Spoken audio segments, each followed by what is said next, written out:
marihuana y eso, estaba tomándome la libertad de hacerlo en casa. Pero cuando veo que estaban, como digamos, enojándose mis papás y mis hermanos, entonces decido salir a la calle y ahí vienen los problemas con la policía. ¿Por qué nos vienen a agredir? ¿Por qué nos vienen a intimidar? Porque son la autoridad, porque tienen abuso de poder. ¿Por qué lo hacen? ¿Por qué lo hacen? ¿Por qué siempre nos persiguen? ¿Por qué no persiguen los ladrones? ¿Por qué no persiguen los sicarios? ¿Por qué vienen a molestarnos y estamos quietos? ¿Por qué no nos dejan quietos? ¿Por qué nos vienen a atacar? ¿Qué pasa pues? Humo de hierba que empieza a flotar. Ideas mías no sé dónde irán a dar. Clima perfecto para empezar a meditar y crear y volar y dejarse llevar. Dicen que es mala y no lo puedo aceptar. No. Dicen que es mala y no la... Pues uno lo hace en un parque. Por ejemplo, una vez me cogieron por estar sentado en un árbol. Yo había fumado marihuana, estaba sentado en un árbol y llevaba muchas horas ahí sentado, pues reflexionando, engomado, ¿no? Bajo los efectos de la sustancia, pero no estaba haciendo nada. Entonces ahí llega la policía a cogerme, ¿sí? Me meten horas en los CAIs.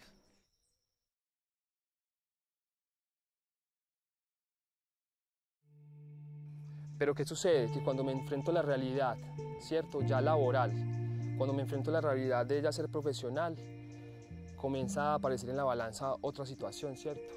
Mi hermano, tenés que comer. Mi hermano, hay que trabajar. Cuando me meto al sistema laboral, me doy cuenta que ahí el estigma es sumamente más agresivo, ¿cierto?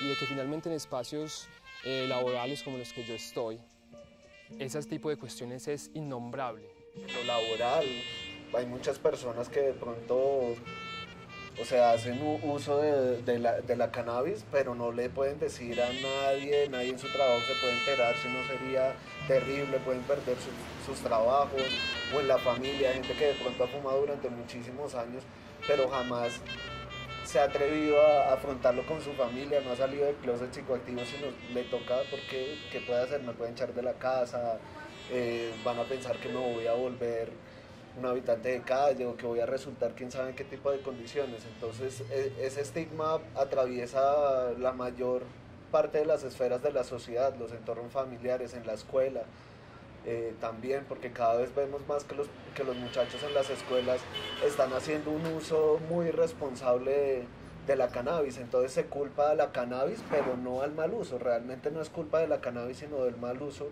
que le damos las personas a una planta. En el colegio, pues no tuve problemas porque fui muy discreto. Digamos, yo no fumaba. Yo lo que hacía era tomar la cannabis en agua panela o en jugos. Entonces allá nunca los profesores se dieron cuenta y tampoco, pues yo fui buen estudiante y eso. Entonces no hubo una persecución en el colegio. Pero en la universidad, ya cuando entró a la universidad, sí hay persecución. Porque los profesores pensaban que eso pues iba a acarrear problemas para las clases y para los otros compañeros. Y la persecución también de los vecinos. Hay muchos vecinos, digamos, en el barrio donde yo vivo que tienen, digamos, unos pensamientos muy distintos a uno, ¿no? Entonces, claro, los vecinos amenazando de que le iban a echar a uno a la policía por estar fumando en el apartamento. O los vecinos también pensando que uno vende, porque como uno empieza a llegar a, es con marihuaneros a la casa y todo, y amigos, y reuniéndose con todos los que tienen la mala fama del barrio. Que yo no era problemático, ni tampoco los muchachos, pero tenían la mala fama por ser usuarios.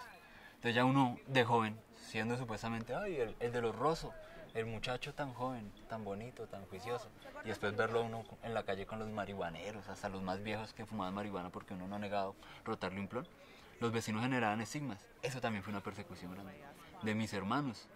Mis hermanos pensaban que eso era un problema, ¿sí? Entonces desde ahí empiezan las persecuciones. Yo he pagado calabozos, he recibido patadas, ultrajos, eso se ha aprovechado la autoridad debido a que eso ha sido perseguido para ver en el marihuanero un delincuente y tratarlo como un delincuente verdaderamente a pata, a puño, a palo, encerrarlo nada más por el hecho de que es consumidor de marihuana, estigmatizarlo, no darle trabajo, no permitirlo en ninguna institución, del colegio, en una institución, en una empresa. Todo esto nos hace que nosotros los usuarios de la marihuana seamos víctimas y que esa guerra contra las drogas nos haga puesto en esta posición. La persecución a los consumidores, la violación de los derechos humanos y la corrupción hacen parte del fracaso de la política de guerra contra las drogas. La llaman droga, la llaman mal. hay nivel diablo, ese no lo puedo encontrar. También la llama, trampa moral. Y tú y nada que esa trampa me puede matar. ¿Por qué se ha llegado, a mi juicio, a prohibir las drogas? Por un retorno al dualismo, por un retorno al maniqueísmo, por una mezcla de autoritarismo, ignorancia y ambición de dominio. Es la prohibición la que crea el crimen organizado. Hay muchas películas donde cuentan que de la prohibición salió Al Capone y la mafia irlandesa y la mafia judía y la mafia siciliana. Pero bueno, eso son bromas. Al Capone en comparación con Pablo Escobar o con los cárteles actuales mexicanos son bromas, juegos de niños. ¿Cómo se puede negar que el origen de la criminalidad salvaje y organizada, de la corrupción de los estados, de la implicación de las policías y los ejércitos, es una consecuencia directa de la prohibición? ¿Quién puede negar eso? No se permitirán las manzanas podridas y mucho menos habrá tolerancia con una red al servicio del tráfico de drogas que fue descubierta dentro del ejército. 2 casos en menos de 8 días, un avión militar que llegaba a la base de Tolemaida en el que fueron encontrados 25 kilos de marihuana y otro en donde a un mayor del ejército se le encontraron 79 kilos de marihuana en su vehículo, son 2 casos que nada tienen de aislado. A uno le dicen, mire, la guerra contra las drogas fracasó. Fracasó un aspecto de esa guerra. Fracasó el hecho, por ejemplo, de que esa idea de un mundo sin drogas, eso no fue posible. Probablemente hoy tengamos más drogas que las que había cuando empieza la guerra y tenemos pues toda esa secuela de muertes y tragedias y todo ese tipo de cosas. Estados Unidos maneja este tema, ustedes lo saben, tienen mucho más de 500.000 personas en la cárcel por narcotráfico, 600 y pico mil. Es muy difícil saber cuántas son porque claro, como muchas veces están acompañadas a delitos, pues el número es mucho mayor. Pero, digamos, por estricto consumo y tráfico de drogas hay más de 500.000. Imagínense que cada persona que llevan a la cárcel, digamos un reincidente en consumo de marihuana en muchos estados, que es lo que determina que haya cárcel, les cuesta $450.000. ¿Ustedes se imaginan lo que se puede hacer con $450.000? Para meter a un muchacho a la cárcel, y en las cárceles de Estados Unidos el 60% de los presos fuma marihuana.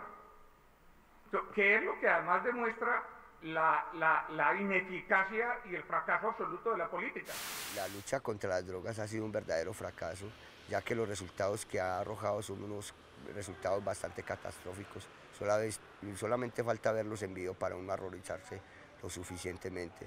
Además, ya lo dijo Obama, de que a este tema hay que darle otro tratamiento, y el mismo expresidente César Gaviria lo confirmó, dijo que la lucha y la guerra contra las drogas era una guerra fracasada, sino que también es una ley anticonstitucional, porque está presentando daños directos y colaterales a la sociedad, daños como son las fumigaciones, como es la gente en la cárcel, como son las segregaciones, la carrera armamentista, narcotráfico, microtráfico y todo lo demás que se adhiere. El tema de las drogas entra en las agendas políticas por primera vez, ya no es un tema tabú, ya no es un tema residual, ya no es un tema que empujen determinadas organizaciones que tienen interés en su propio autoconsumo, sino que es un tema que entra en las agendas.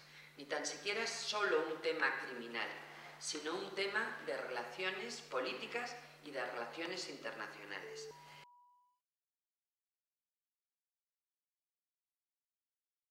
Pero esa exposición, así de a poco, fue la que fue haciendo un poco la desestigmatización, esa palabra tan difícil, del usuario, que es lo que nosotros sufríamos. En la marcha del 2005 salíamos con las caras tapadas. En el 2007 ya todos nos mostrábamos. Y luego ya paulatinamente las personas fueron asumiendo su consumo ante la familia, ante sus propios jefes, en el trabajo, en otros lugares. Entonces, al ser más visibles, creo que también eso favoreció mucho. Los consumidores indignados salen del closet canábico. Desde ver que mi familia se está incomodando, y si a mí no me hacía daño y mi familia se está incomodando, empiezo como a preocuparme, ¿sí? y a entrometerme un poco más, como a demostrar y argumentar, ya sea desde lo científico, desde lo tradicional, argumentar, digamos, mi uso, para que demostrarle a la gente que no era problemático. Pero cuando estuve en la universidad y comencé a darme cuenta de que se podía comenzar a argumentar desde otro tipo de acciones diferentes a la rebeldía, a la acción, digamos, violenta, concreta, ¿cierto?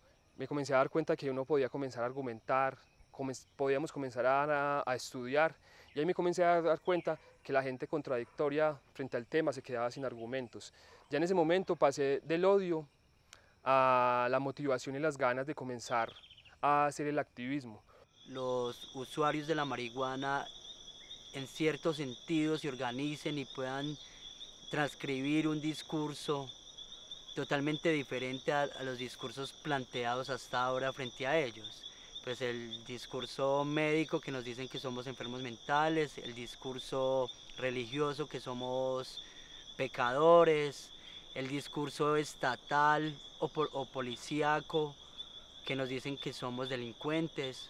Si tuvimos la idea como de, parce, ¿por qué no organizar acá en la ciudad que no hay un parche así como colino, canábico, como que empiece también a moverse en función de unos objetivos, ¿cierto? Y entonces nos reunimos un grupo de compañeros y alguna vez convocamos una reunión y ahí empezó a caer la gente. Entonces cuando la gente empieza a caer nos damos cuenta que hay una necesidad urgente en los ciudadanos usuarios de sustancias de organizarnos y de llevar esto al debate público. La guerra contra las drogas a nosotros nos crea la necesidad de volvernos activistas canábicos y crear diferentes colectivos canábicos. Un colectivo canábico somos grupos de gente que nos reunimos en diferentes ciudades, usuarios de canábicos que tratamos de hacer y visualizar la marihuana, crear una cultura canábica alrededor de esto, demostrar públicamente que somos personas aptas y dignas de vivir en una sociedad, que por consiguiente no necesitamos tratamiento carcelario, no debemos de ir a la cárcel por el mero hecho de consumir sustancias o en este caso la marihuana.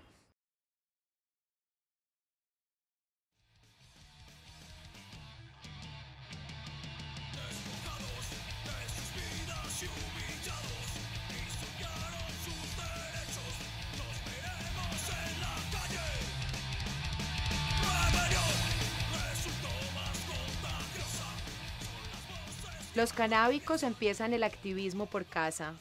Mi mamá ya sabe es una de las consignas y también uno de los retos del activista canábico. Entonces una de las primeras propuestas del colectivo ha sido que los integrantes debemos meter la mata a la casa, ¿cierto?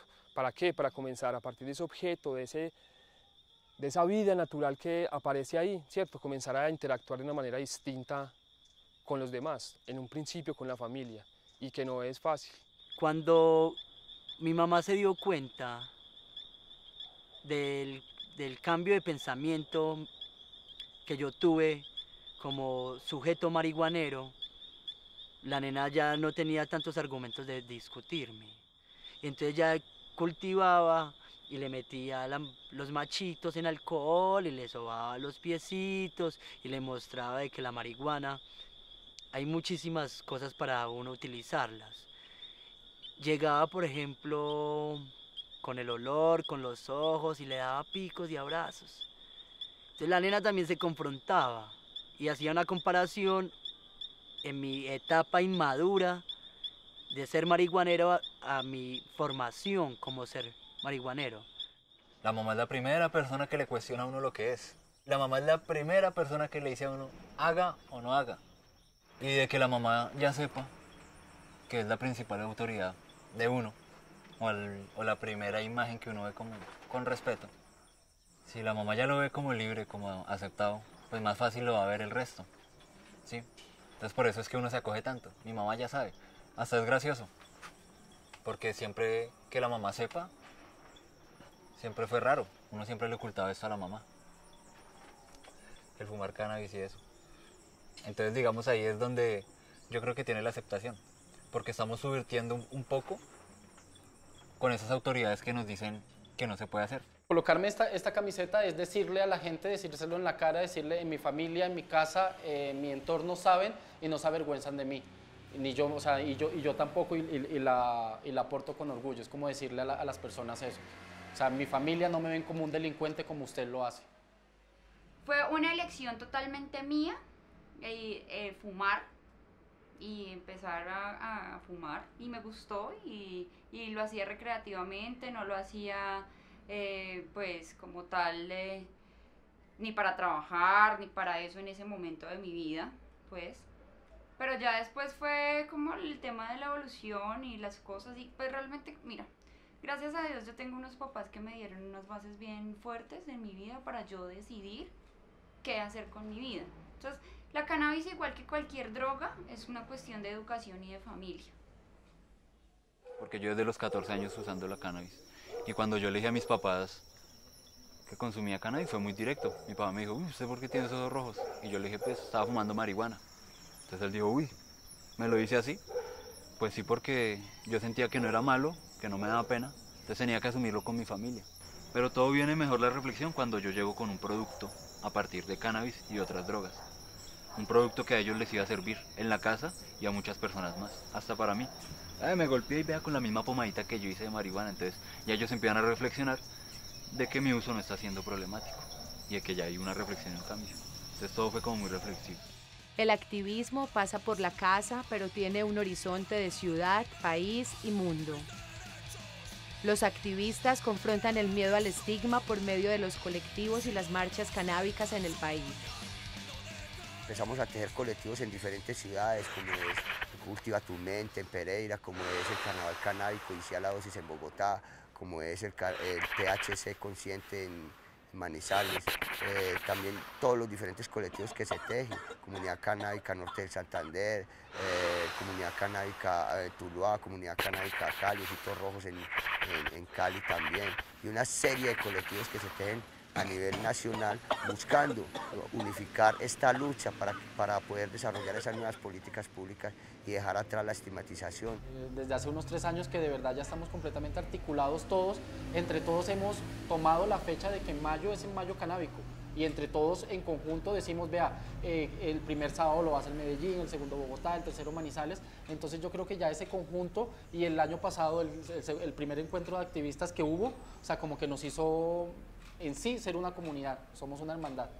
El movimiento canábico, digamos que está creciendo en vista pues como a esa necesidad que tenemos de que seamos visibilizados como ciudadanos, que necesitamos espacios, que necesitamos otra ley de drogas, porque esto y el prohibicionismo pues es absurdo, porque en todo el tiempo que Colombia viene luchando contra las drogas se ha visto que de ninguna forma ha sido posible. De hecho, ni siquiera las campañas de prevención funcionan, porque finalmente es prácticamente una utopía. Un mundo sin drogas no es posible y hay que enseñarle más bien a la gente. Es como empezar un trabajo educativo con ellos y empezar a formar a la gente para aprender más bien a convivir con esas sustancias, porque nunca se van a acabar.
Decirles a todos ustedes que tengan, al igual que yo, la mejor, pero la mejor de todas las tardes. Gracias por venir, gracias por estar aquí presentes.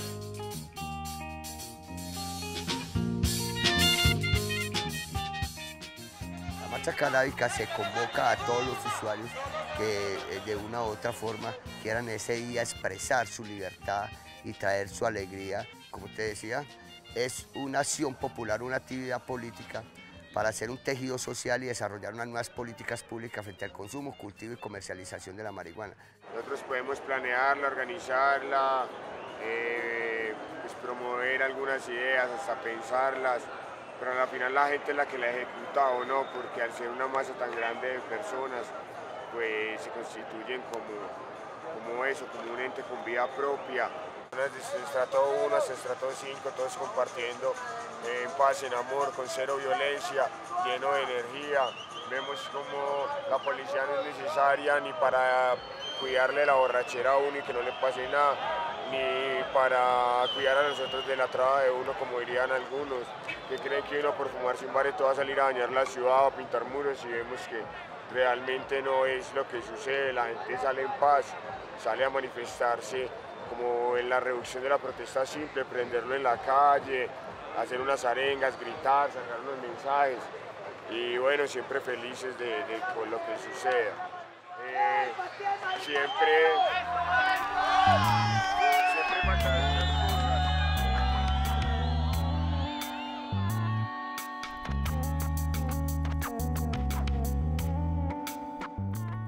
Por ejemplo, la abuela mía la utiliza para los dolores. Nosotros vendemos una pomada y esa pomada para los dolores es efectiva. Entonces no solo la fumo porque me gusta fumarla, sí, quien dice que no.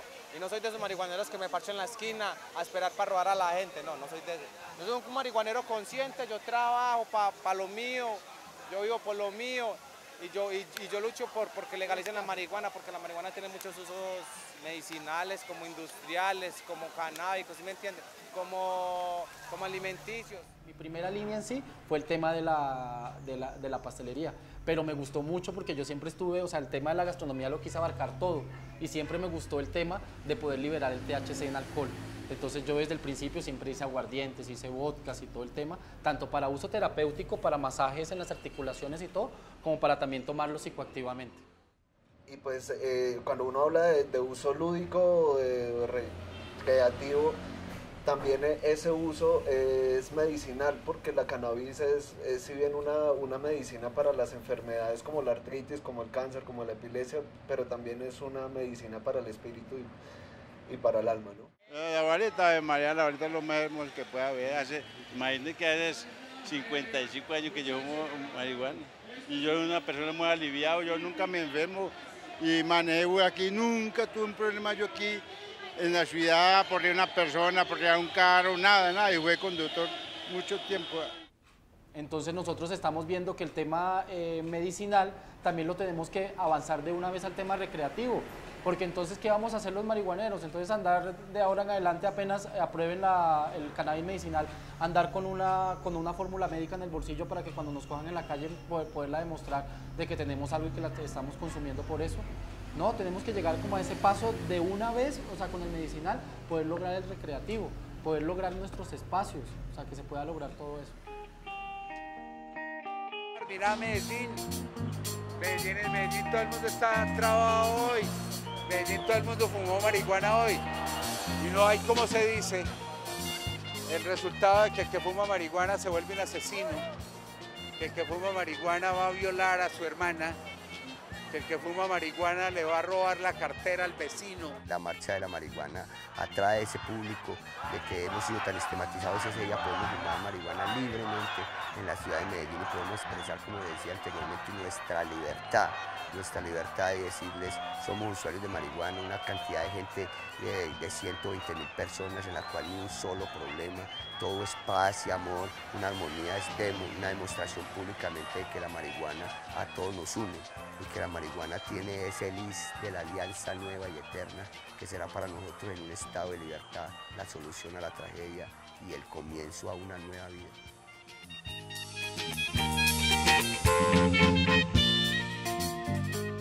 No somos delincuentes, no queremos que nos salven, no estamos enfermos. Esto es un ejercicio de corazón donde nos comprometemos como activistas, en donde les decimos que no es solamente un día de alegría, sino que cada mañana que se prenden el porro piensen en cómo generar conciencia, cómo generar activismo. Comunidad Canábica Colombiana, de corazón, desde Armenia, desde el Quindío, desde Bogotá, desde todas las ciudades de Colombia, estamos invitando a la marcha, estamos diciendo salgan a marchar.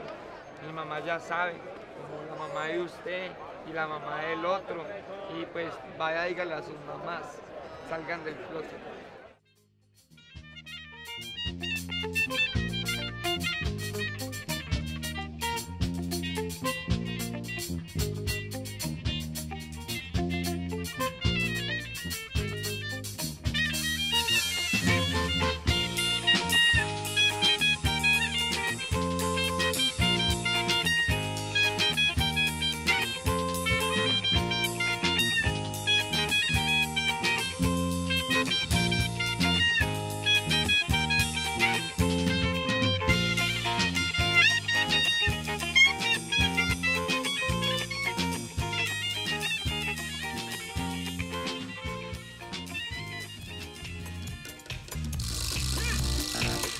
Se me nota lo que fumo y yo lo asumo, mas no es malo lo que notan, no.